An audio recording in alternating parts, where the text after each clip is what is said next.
Ineno Color TV. Color TV Machiegni Pacho. Ma e odwa.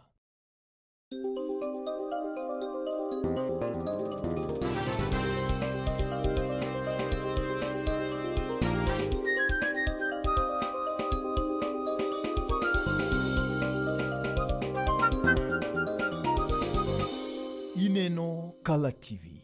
Color TV Machiegni Pacho. Ma e odwa.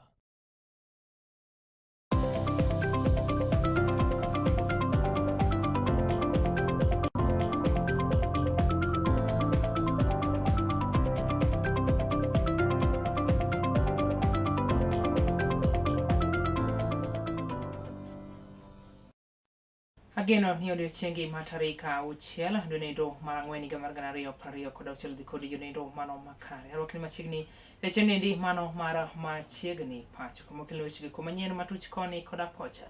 Yudo achiel kachiel nyaka yudo kuma tudruok magwa magwang book at Color TV Live, YouTube at Color TV, kachiel koda TikTok at Color TV. Weche moikoni gi thulendi oting'o mano motenore koda koi makoroni to gol kod jagoro kamiga onedo mano mar arita kwe Raymond Omolo. Kata bede position ma PS Raymond Omolo sebete gi sani.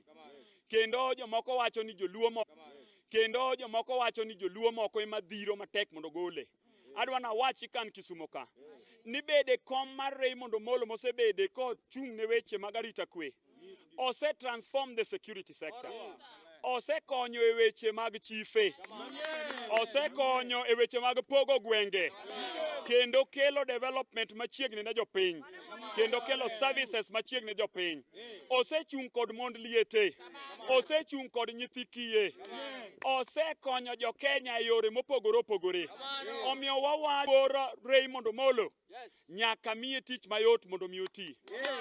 Joluo, leaders manie luo, elected gi non-elected, let us support jowa manie tich matiyo e sirikal mar President William Samoei Ruto. Kendo wamigi tich makare, wamigi tich, wamigi walamnegi mondo gimed bedo kacha motegno ka gitiyo mondo gikelne dongruok ne ogandawa. Wadwane governor ka governor o focus e kelo pi maler, o focus e youth empowerment, o focus e women empowerment, o focus e education, o focus e health, to giae dondruok matindo tindo makoni gi koni magigore gi jowa momi tich. Wawacho ko jok wawacho. Kapod wantiere mane kaunti ndi mano ma Kisumu to yudo ni oganda ma kaunti ndi koroni to wuok tung musuo koda seneta ma Kakamega Boni Halwale kuom dwaro mare mar mondo mi onyalo maki ten migani ndo mano mar teko e pacho ndi Opiyo Wandayi kotenre koda wechegi kumago mibadhi ma koro gie thuolo ndi okwako kambeno ndo mano mar Mauta kotenre gi koda Sospita Obungo Wicha molap dho ndo ne komne ndo mano mar MCA ma Kondele Woda koroni to giwacho ni nyaka gi thuolo ndi Wandayi pod ler ka pamba kendo onge mibadhi mar Mauta maitude godo gi thuolo makama. Omiyo wadwa wacho ni kaka oganda ok wachung ka mar mondo wa support jomibadhi, to wachung ka mar mondo wakwedi nikech wang'eyo ni wach mar fuel scandal joma no luong nyingegi Opiyo Wandayi pok oluong nyinge kaka ng'atno manyiewo kwan. Omiyo nyaka sani pod wa believe no Opiyo Wandayi lwete ler nyaka otere before the Ethics and Anti-Corruption Commission kata obed ni DCI oluonge for grilling. Wadwa wacho ne ja Kenya mora mora ni wan bende wan gi ratiro mar bede i sirikal. Kendo kaka baba nyocho wewa broad based experts manyocho mitiche broad based motel gi kaka Opiyo Wandayi, kaka John Mbadi. Waseneno ka nitiere target machalo ka gima dwani mondo ogol gi oko e positions magintie gi sani. To wawacho ni wadagi. Omiyo wa support Honorable James Opiyo Wandayi e position ma entiere. Kendo wadwa wacho ni wadwa nyise no bed motegno. Nyinga ni luonga ni Felicitas Otuma, nying mong'ere en mi Nyatingli. Ayudra Kondele location. Alwale madwa chando chuny Wandayi ni. Okosiemnwa ne en tang'o mosetimo. No donje politics tonge maendeleo mosetimo. Kosentie mosetimo. Omiyo wan kaka joma mine kachunge lo joma mine acho ni Halwale mondo were gi Wandayi. Mano e ng'ama baba nowenwa e Nyanza ka erigo mondo bede sirikal. Omiyo wane sirikal joma mine support sirikal kendo kwa bi propaganda mikelo gi social media gi jo gazette go kwa bi yego nikech onge ng'ata mose prove wa wrong ni Wandayi otimo makosa mora kamano koso kamano. wan kaka yudhe wan jomosomo marieko kwa bidhigi propaganda maji manigi selfish interest temo kelonwa. Kamano koso kamano.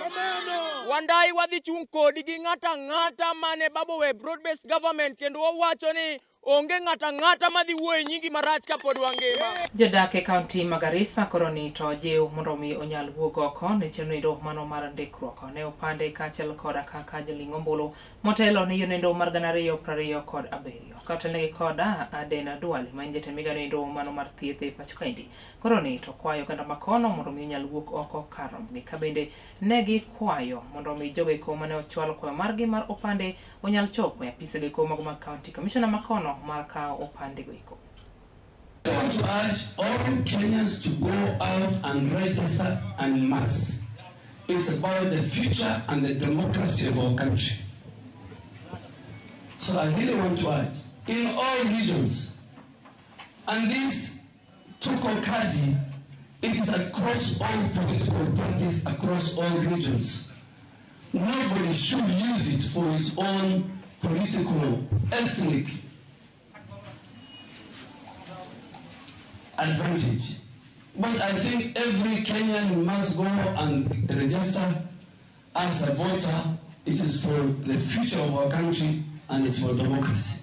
Speaker od bura mamalo kaachiel koda manindo mar od bucha senator mano Moses Wetangula kaachiel koda Amason Jeffa King kono to wuok oko kendo jiwo oganda ma pacho kaendi mondo mi okwedre maboro kod josiasa mago manyayo wechgiko mag akweda mag dhoudi mano manyalo kelo pogruok maduong' e pacho kaendi kane giloso e kinde nyasnindo mano mar iko manindo mano mar achiel kuom jonyola manindo mano mar Baya e kantnindo mano Mombasa kono ne giwacho kata gisemo mokalo josiasa mago manyayo kwedogiko mag dhoudi magiwacho ni gin mago ma ok dwar kwe ma piny Kenya ni godo gi thuloni.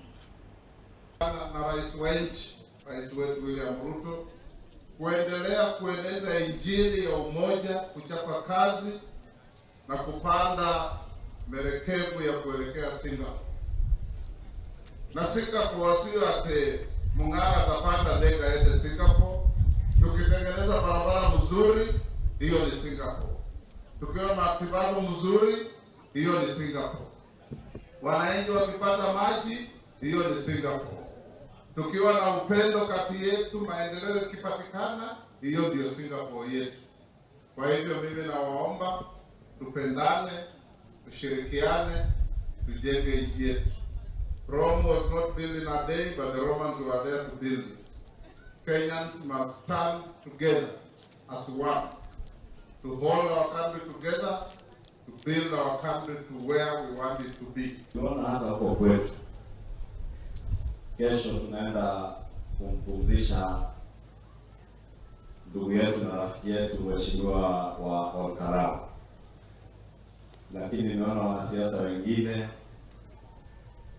wakitishiana vile watakuja kuonyesha ubabe wao kwa ibada kama hii ya wafu.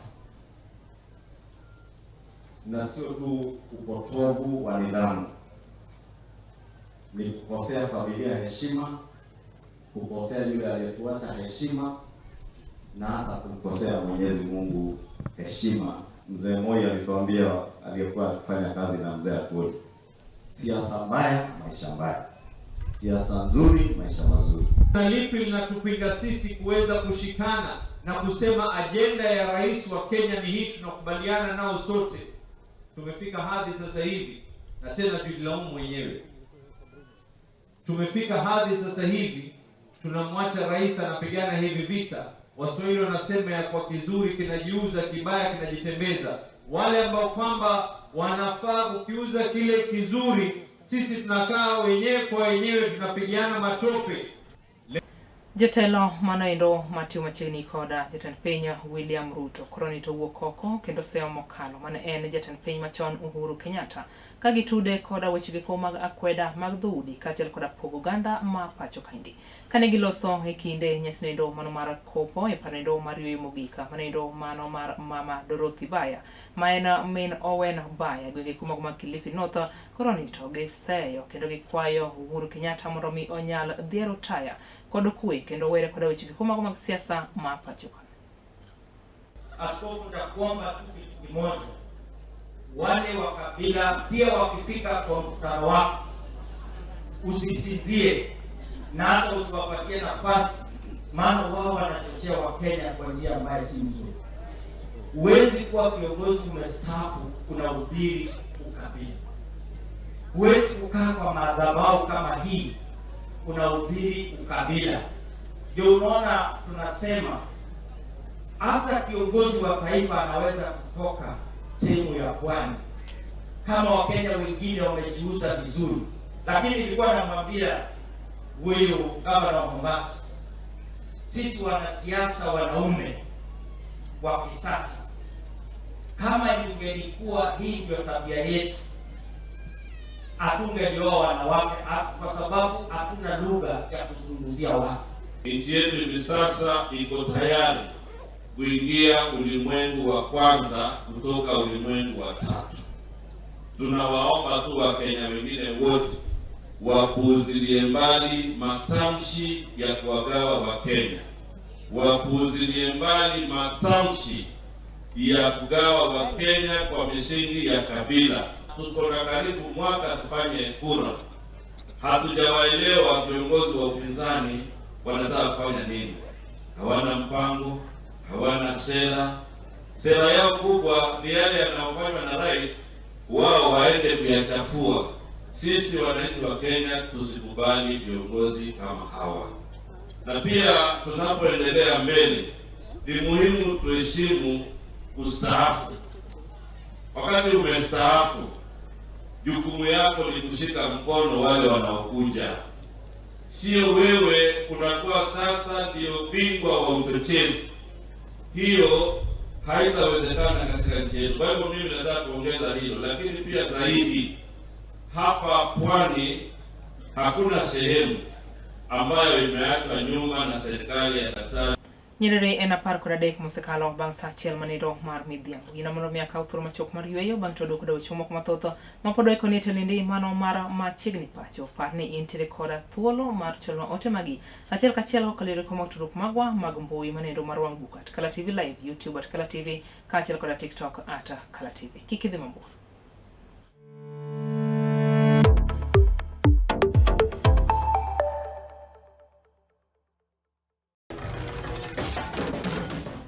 Bedo kod odiochieng' marabora e sikunde ka iduogo pacho, yud thuolo mar kweyo pachi kendo bedo gi mor e chenro mar Bang School. Chenro mar Bang School chakore sa 10:30 ma midhiambo nyaka sa 11 ma midhiambo.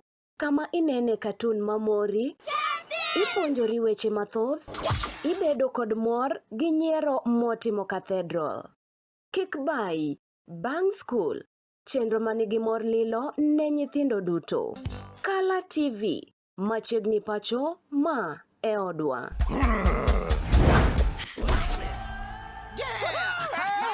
I've fallen and I can't get up.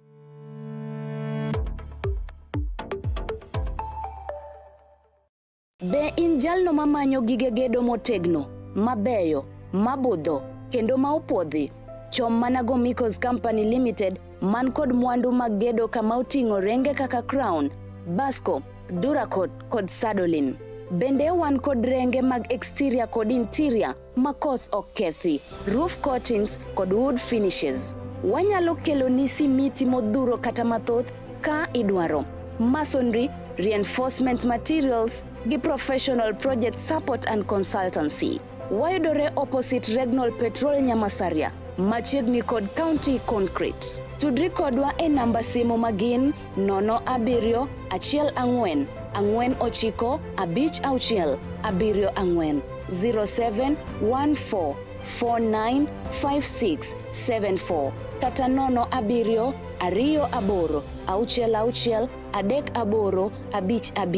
07 28 66 38 55 0728 66 3855. Gomikos Company Limited, your trusted building partner.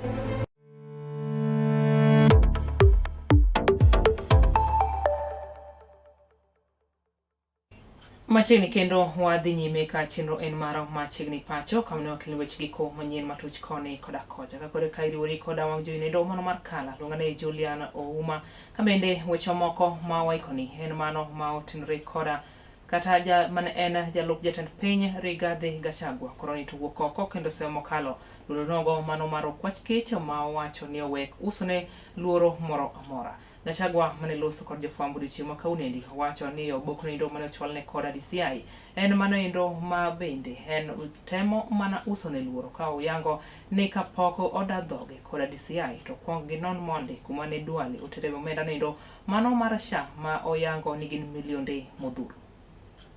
Nimeongea nikiwa pale Gakoe mambo ya vita ya biashara kati ya William Ruto na wafanyikazi wake wale walikamatwa, na nikaeleza vile exhibit ya 500 million imeibiwa.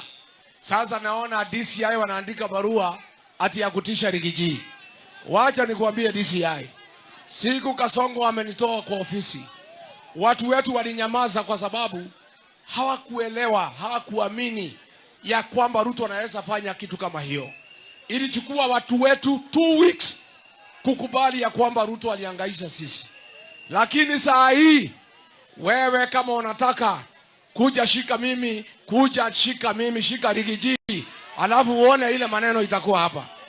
Na nikwambia DCI, before utishe mimi ati unataka kunishika, nataka kwanza wale watu walitupiga Lemuru wakati ya funeral walitumwa na Kimani Ichung'wa, ukamate hao upeleke hao kotini.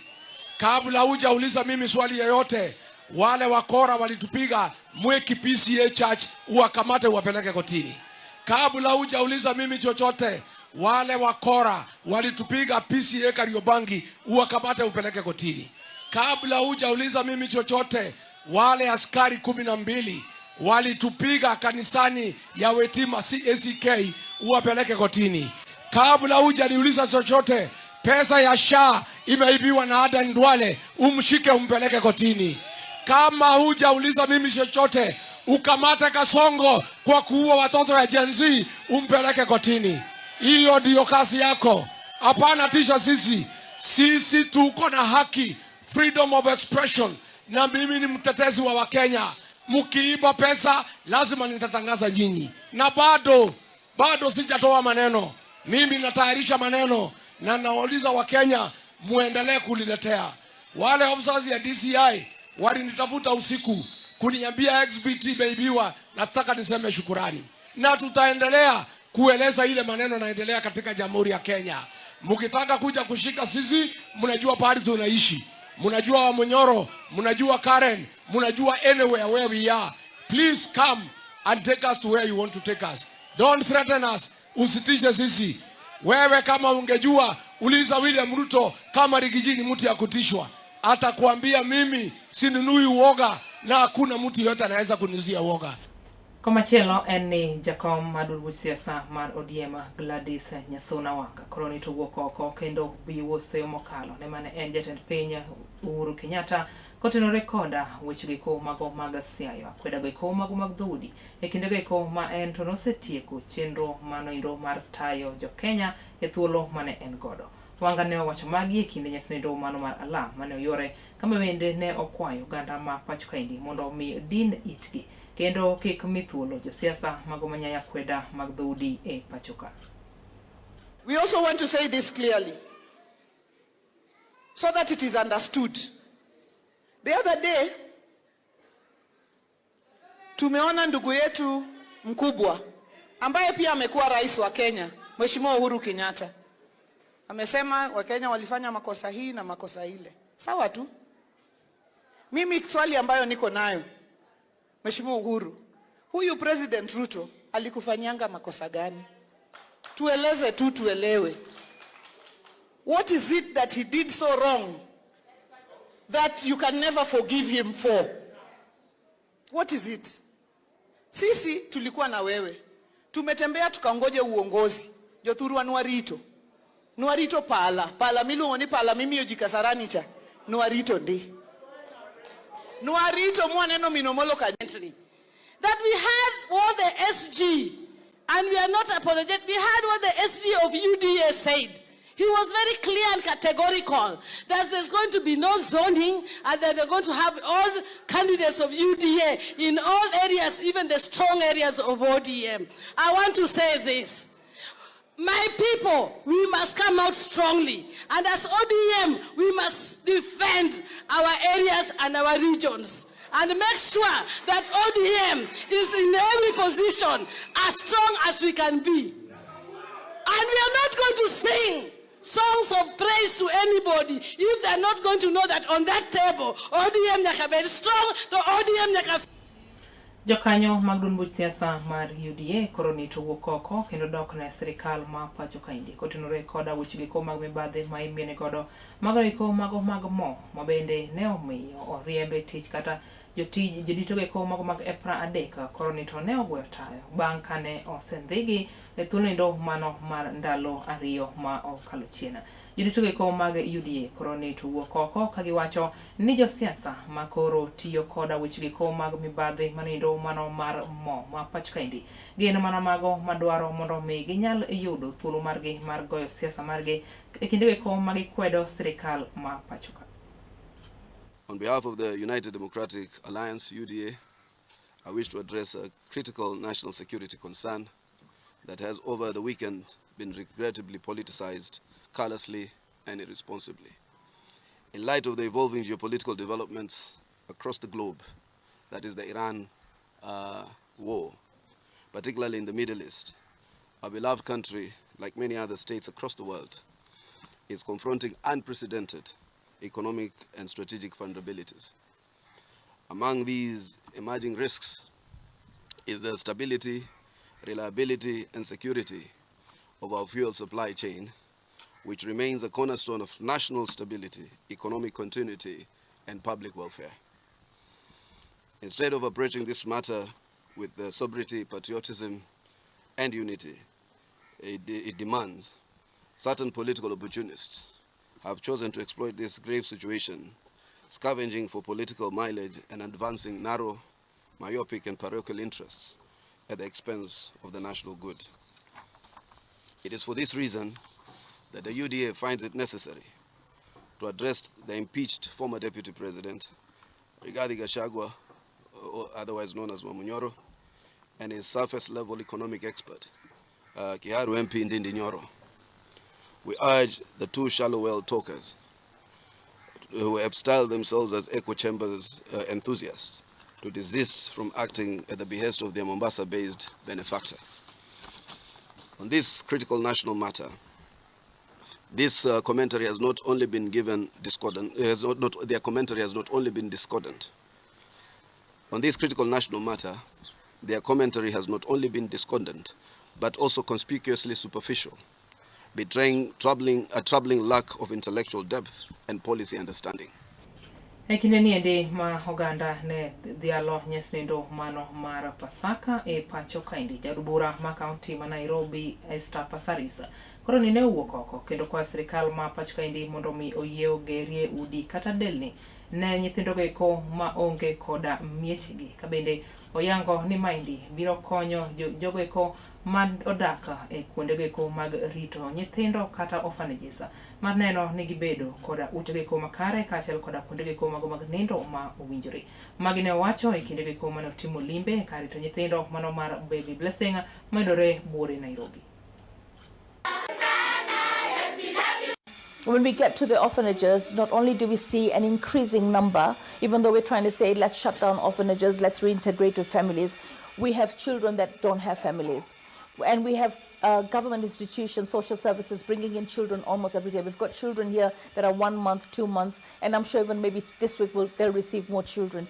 The children, once they're in the home, we as government need to do more. First, I think in the housing levy, we need to find a way to build. We're building markets, we're building houses, we're building institutional hostels, police housing. We need to build homes, shelters, orphanages for our children, so that when we know that we're building a housing estate in, let's say, Kasarani, all right, then we put within that project, we're putting a fire engine, we're putting a nursery school, we're putting shops, we're putting social halls. Can we put in a shelter? Jalony e weche ko mago mag thieth owuok oko kendo kwayo oganda ma Pacho kaendi mondo mi kinde ka kinde gibed koda timnindo mar chopo e kuonde ko mago mag thieth mar nono tuoche ko ma dibed ni omakogi ka giluwo ni oganda mathoth osebedo mana ka fwenyo tuoche ma omakogi kinde ko ma tuoche go koroni to osemerogi kane giloso kod jofwambo giyango ni tuoche machalo kaka manindo mar kansa ka ofwenye e thuolnindo man machon to thieth mare nyalo bedo mayot kata nindo mayot mokalo. We are promoting and preventing diseases. So come get checked, arresting those things early, arresting cervical cancer early, arresting breast cancer early really assists us in management. So far tumeregister several people na hawa watu watasaidika sana because watakuwa wanatumia hizo kadi wakienda hospitali, whether mtu amelipa ama hajalipa. Wale hajalipa bado watatumia primary health care which is free. Miri sasa unajua makemiko imetuletea shida sana. Vile tunakuza mimea na mafertilizer na nini. Vile hii miri imeleta shida, watu wengi hawawezi afford pesa ya kutumia kwa hospitali. Kwa hivyo vile imeleta vitu kama hizi tunafurahia sana. Looking into also the issues that are affecting the people in Kangema, looking at the health gaps. You know, health is a devolved function, and we are continuing to encourage the county to equip the hospitals, ensure the hospitals are kitted with all the medicines that they need that can meet the ailments that are within this county. Prario Gaboro, Nirerio Sakalo, Bansa Chelo Manindo, Mar Midiapo, Yamado Maki Kanye, Tulide, Mano Mar Machiegni, Pacho, Community Wechemanyien, Matucho, Koni, Kodakocha, Padne, Yodo, Chelkachela, Nyakirego, Mag Tudok Magwa, Mogeko, Maga, Wangbook, Manindo, at Kalativ Live, YouTube, at Kalativ, Kachel Koda, TikTok, at Kalativ. Medomanakete, you won't do Marimi Hero, can begin Maracala. We don't want to go to Cheno Matota, Makiloni, Ponjo, Ma, Oduro, Rita Masani, Niga, and Julian Oma.